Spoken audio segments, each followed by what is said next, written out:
vocês? Alexandre Venite aqui. Eu queria compartilhar com vocês um assunto de saúde. Lembra que a proposta do nosso canal agora é compartilhar tudo aquilo que é referente à saúde, medicamento, tratamento, e saúde não pode esperar. Saúde é aquilo que a gente tem que priorizar nas nossas vidas. E hoje eu queria compartilhar com você a seguinte questão, né? Por que as mulheres têm muito mais intestino preso do que homens? Você já parou para se perguntar?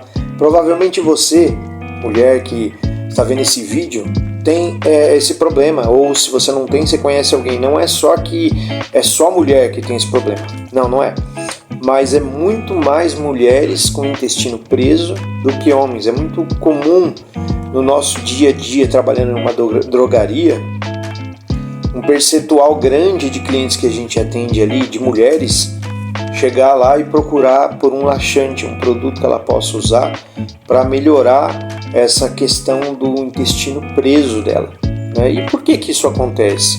Se isso acontece com você, eu queria aqui falar um pouquinho sobre isso, né? Vamos lá. A mulher, ela tem um organismo da mulher, ela é diferente do organismo do homem. Ela é um tanto quanto, na parte da anatomia feminina, ela é um tanto quanto diferente. E não é só na anatomia. É uma pergunta muito boa essa. Na real, muita mulher se identifica com isso. A prisão de ventre, que é o que a gente fala, o intestino preso, é mais comum entre as mulheres por uma questão ou combinação de fatores, como fatores hormonais, anatômicos, comportamentais, questão de alimento, do que ela come, o que ela faz. E a gente queria falar um pouquinho sobre esses motivos, né? Sobre essas questões, sobre o porquê que isso afeta tanto o organismo da mulher. E eu queria começar aqui falando da parte hormonal, né? A parte hormonal eu coloquei aqui como se fosse o primeiro motivo que afeta a parte do intestino dela. Por que torna o intestino da mulher tão preguiçoso? Hormônios como progesterona, que aumenta na TPM ou durante a gravidez, tem um efeito relaxante na musculatura lisa do intestino, o que retarda os movimentos intestinais. Por isso, muitas mulheres ficam mais constipadas em certos períodos do ciclo menstrual. Veja bem, aqui eu coloquei também na gravidez. É muito comum nos períodos de gravidez que a mulher está fazendo o tratamento, o médico, além dos medicamentos que ele passa, às vezes, quando a mulher está grávida, ela toma algumas vitaminas para ajudar na gestação, para que ela venha ter uma gestação saudável, e como ferro, como ácido fólico, entre outras. Além disso, é muito comum que algumas mulheres apresentem, ela já deve ter um histórico assim de intestino preso, mas isso se agrava exatamente por conta disso, porque a parte dos hormônios dela aumenta bastante, principalmente o progesterona, né, que é o hormônio que demanda, o maior hormônio que a mulher tem. Ele aumenta bastante e com isso ele torna a musculatura lisa do intestino, fica muito mais relaxada. E a gente sabe que se o músculo ele não está contraindo e voltando, ele simplesmente fica relaxado. Com isso acontece que ela fica muito mais preguiçosa, ela não consegue fazer essa questão de empurrar o bolo fecal, e com isso a gente vai ter essa questão de que a mulher vai ficar com o intestino muito mais preguiçoso quando o hormônio progesterona dela está em alta, ou nos períodos de pré-menstruação, né? Ela vai ter essa questão do hormônio também numa concentração maior no teu sangue, e por isso a sua musculatura vai ficar muito mais relaxada, né? Uma outra questão de por que as mulheres têm esse episódio muito mais que homens é que a mulher tem menos massa muscular. Se ela tem menos massa muscular, nós entendemos que o intestino ele também ele é um músculo, né? Ele depende, como uma musculatura lisa, ele depende desse trabalho. O intestino também depende de músculos para funcionar bem.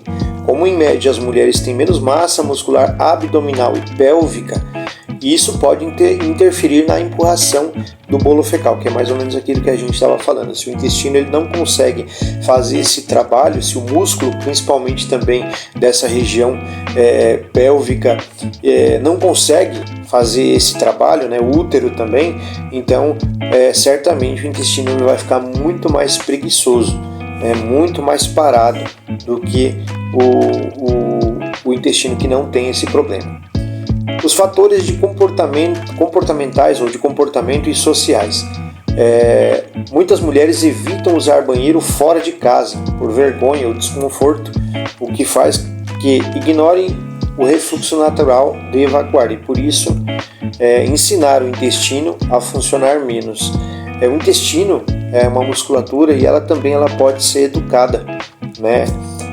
Com o decorrer dos anos, e a mulher tem muito mais isso em evidência do que o homem. Aquele intestino educado, ela só vai em casa, ela só usa o banheiro em casa. E isso também pode acontecer de que naquele determinado momento ela não esteja em casa e aí ela não vá ao banheiro. E isso essa condição ela está no comportamento dela. Essa questão dela doutrinar o seu intestino a funcionar naquele horário, e aí ela pode perder um pouco esse controle e o intestino dela começar a ficar muito preguiçoso. Ou seja, existem pessoas que eles não conseguem ir num banheiro que não seja o banheiro da casa deles, né? E tem homens que são assim também, mas isso acontece mais na questão da mulher. Um outro fator é a dieta e a hidratação. Dieta e hidratação. Às vezes a alimentação com baixa ingestão de fibras e líquidos também contribui muito. E isso pode afetar qualquer pessoa, mas combinando com os outros fatores pesa mais nas mulheres. Ou seja, se ela não tem uma dieta rica em fibras e também em líquido e ainda tem os outros fatores que eu acabei de mencionar, certamente isso na mulher vai prejudicar muito mais do que no homem. Imagina a questão da progesterona, a questão dos fatores de costume dela, né? A questão da parte anatômica da mulher também, e aí também tem a dieta. Ela não gosta de comer fruta, não gosta de comer verdura, ela é muito dado a lanches, frituras, não gosta de comer aquilo que é saudável, que ajudaria, que incentivaria o intestino dela a funcionar. Aí você vai entendendo muitas vezes quais são os motivos principais do seu intestino ter essa natureza. Um outro fator que prejudica muito, e esse daí é um fator, acho que talvez seja o pior, é a ansiedade e estresse. E aí vamos combinar uma coisa, é muito difícil você encontrar alguém na sociedade que a gente está vivendo, nos dias que a gente está vivendo, que não sofra de ansiedade ou estresse. Uns mais moderados, outros bem mais acentuados, mas é algo que afeta a sociedade e a humanidade de uma maneira geral. Mulheres tendem a relatar mais sintomas gastrointestinais associados a estresse e ansiedade que influenciam diretamente o funcionamento intestinal. Agora vamos colocar aqui, se você tem sofrido, você, mulher e até homens também, mas isso é mais na mulher, né? Por causa dos fatores que eu coloquei. Se você tem sofrido isso, tem vivido essa situação, é muito importante que você, primeiro de tudo, busque um profissional na saúde, busque um médico que venha te ajudar, mas o mais importante de tudo, como eu falei aqui, coloquei que isso é também uma questão de comportamento e questão de alimentação, seria muito importante você ponderar esses tópicos que eu falei, mudar a tua alimentação, buscar alimentação que vão mudar isso. Acontece também da gente, estando na farmácia, a gente vê essa seguinte situação. A pessoa vai lá, aí ela busca, ela tá com o intestino preso, aí ela vai lá e busca um lactopurga. Isso, se você está vendo esse vídeo até agora, certamente você já viveu isso. Se você tem esse problema, já viveu isso. Ou então vai lá em busca de um Dulcolax ou um Bisalax, alguma coisa nessa fórmula. A fórmula desses medicamentos, ela é Bisacodil. De repente você já foi comprar isso daí na farmácia e aí a gente fala, olha, você precisa tomar cuidado com esse medicamento, porque esse medicamento ele é um medicamento, vamos colocar assim, que tem uma certa periculosidade. Por quê? Porque às vezes o bolo fecal que está ali no intestino, ele não está pronto para ser evacuado. Aí a pessoa já tem aquele conceito de que ela tem esse problema intestinal, então ela fica usando isso constantemente.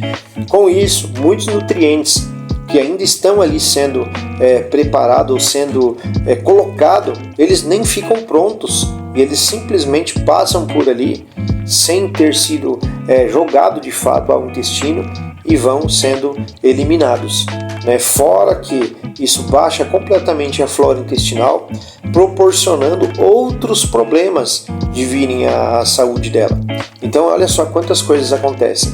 Esse medicamento é um medicamento realmente que não deveria ser usado com frequência, a menos que a pessoa vá fazer um exame, vai fazer uma colonoscopia e ali dentro do que é o padrão, os médicos pedem para tomar Luftal, que é o simeticona, pede para usar isso daí, às vezes pede também para fazer até uma lavagem intestinal, isso ocorre nesse tipo de exame, mas não é o caso aqui. Eu estou dizendo daquela mulher que sofre por problema de intestino preso, aí chega na farmácia e mesmo a gente falando isso para ela, ou para qualquer outro tipo de situação, quando a pessoa tem um conceito, ele já vai ali preparado, ele sabe o que ele quer comprar. Mesmo a gente, como profissional da saúde, chegando ali e tentando mostrar ou conscientizar que não seria o melhor medicamento, daí o que ela fala pra gente? A gente fala, você precisa comer tais produtos, mudar a sua dieta alimentar, e o que ela fala? Não, isso daí tudo eu já fiz, nada resolveu. Mas como que ela faz? Ela passou uma vida inteira de 20, 25, 30, 35, 40 anos comendo de tudo que é tipo de produtos que não os ajudariam nesse sentido, nessa questão que estamos tratando aqui hoje, e aí de repente faz isso 2, 3 vezes ou 2, 3 dias. Veja bem, isso daí é um comportamento, não é uma situação ou uma medicação. Você mudar a alimentação, isso vai te ajudar no teu dia a dia, isso vai promover um bem-estar, mas não é uma vez só. Isso é mudar, é uma consciência, é uma mudança de comportamento, essa é uma mudança de mentalidade, é mudar a tua alimentação, não é só usar, comer alguma coisinha um dia, 2 dias, 3 dias que vai mudar. Você passou uma vida inteira fazendo uma alimentação errada e agora, por causa de uma situação, comer 2 ou 3 refeições, isso não vai mudar. É bem verdade que melhora. Aí eles dizem pra gente, não, eu já fiz isso daí, nada disso resolve, eu quero levar esse produto. E aí acabam comprando, mesmo a gente falando para ele dos perigos e das situações que ocorrem, eles ainda assim acabam comprando. Então, o que eu gostaria que você olhasse por tudo isso, tá nessa situação, realmente busque um médico, busque um profissional e se atente para isso.